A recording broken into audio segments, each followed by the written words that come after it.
चाणक्य कहते हैं कि किसी भी देश की प्रगति और दुर्गति में उस देश के युवाओं की अहम भूमिका होती है, क्योंकि युवा पीढ़ी देश का भविष्य होती है। इनकी दिशा देश की दशा तय करती है।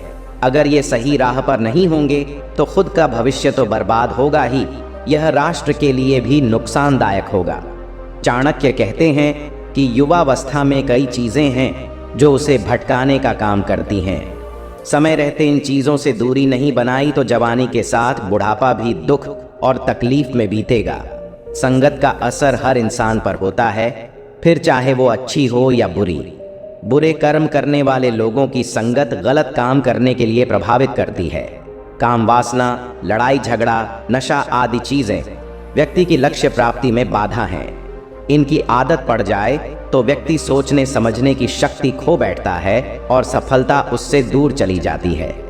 चाणक्य के अनुसार बुरी संगत का नतीजा बुरा ही होता है। युवावस्था में व्यक्ति अपना भला बुरा खुद समझने की क्षमता रखता है, लेकिन अगर वह इन चीजों में लिप्त है तो फौरन इनसे दूर हो जाए। चाणक्य कहते हैं, जो जवानी में इन चीजों से कोसों दूर रहता है उसका बुढ़ापा भी खुशी खुशी गुजरता है। गुस्सा, क्रोध से काम बनते नहीं, बिगड़ते हैं। चाणक्य कहते हैं कि जवानी में खून खौलना आम बात है, लेकिन जिसने इस पर काबू पा लिया उसके लिए उन्नति की राह सुलभ हो जाती है। गुस्सा बुद्धि भ्रष्ट कर देती है।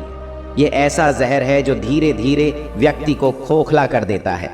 अगर यह साथ है तो अपने क्या, पराये भी दूरी बना लेते हैं और दुश्मन इसका फायदा उठाकर आपकी पूरी मेहनत पर पानी फेर देता है। आलस्य, चाणक्य कहते हैं कि जवानी में अगर परिश्रम कर लिया तो बुढ़ापा संवर जाएगा।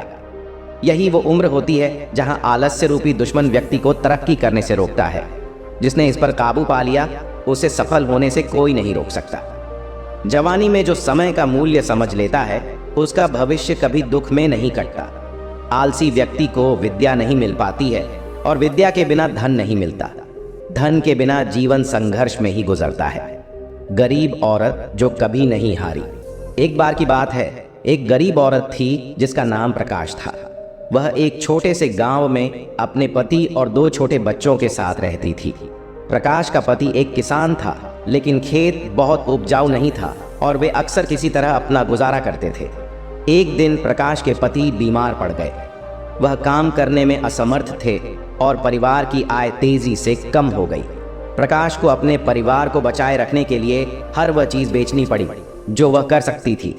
उसने अपने गहने, अपनी पशुधन और यहाँ तक कि अपना फर्नीचर भी बेच दिया।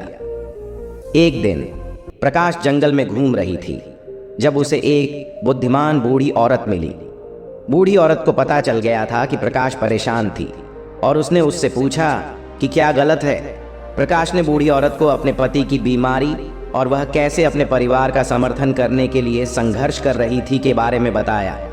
बूढ़ी औरत ने धैर्यपूर्वक सुना और फिर उसने कहा, प्रकाश, मैं देख सकती हूँ कि तुम एक मजबूत और दृढ़ निश्चयी महिला हो। तुम इस चुनौती को पार कर जाओगी, लेकिन पहले तुम्हें अपने डर को छोड़ना सीखना होगा।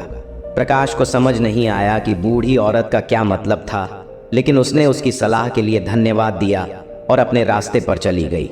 जब प्रकाश घर पहुंची तो उसने बूढ़ी औरत की बातों के बारे में सोचा। उसने महसूस किया कि वह अपनी समस्याओं पर इतना ध्यान केंद्रित कर रही थी कि उसने उम्मीद करना भूल गई थी।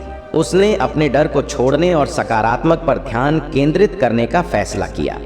प्रकाश ने उन सभी चीजों की एक सूची बनाना शुरू किया जिनके लिए वह आभारी थी। वह अपने स्वास्थ्य, अपने परिवार और अपने आसपास की दुनिया की सुंदरता के लिए आभारी थी। उसने ध्यान और योग का भी अभ्यास शुरू किया। इसने उसे अपना दिमाग साफ करने और वर्तमान क्षण पर ध्यान केंद्रित करने में मदद की। समय के साथ प्रकाश का दृष्टिकोण बदलना शुरू हो गया।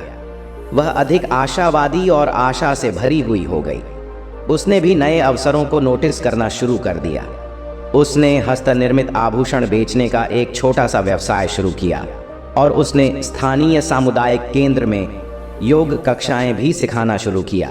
दोस्तों, जीवन में अगर ठान ले तो सफलता हासिल कर सकता है। इसे समझने के लिए मैं आपको एक छोटी सी कहानी सुनाता हूँ। एक बार की बात है, सूरज नाम का एक लड़का था। एक दिन सुबह में सूरज टहल रहा था तभी उसकी नज़र एक छोटी से पत्थर पर पड़ी। जैसे ही सूरज ने उस पत्थर को देखा, उसने उसे उठाया और जितना जोर से फेंक सकता था फेंक दिया। पत्थर 1-2 बार उछला और फिर कुछ दूर जाकर रुक गया। सूरज चकित रह गया, उसने अब तक कभी ऐसा नहीं देखा था। उसने फिर से कोशिश करने का फैसला किया। इस बार सूरज ने पत्थर को और जोर से फेंका। इस बार पत्थर पहले से अधिक दूर तक दूर जाकर रोका। सूरज इतना उत्साहित था कि वह पत्थर फेंकता रहा, हर बार उसे और जोर से फेंकता रहा। पत्थर को बार बार फेंके जाने पर पत्थर और दूर तक जाता रहा, जब तक कि पत्थर सूरज दृष्टि से गायब नहीं हो गया। सूरज एक चट्टान पर बैठ गया और सोचने लगा कि अभी क्या हुआ था।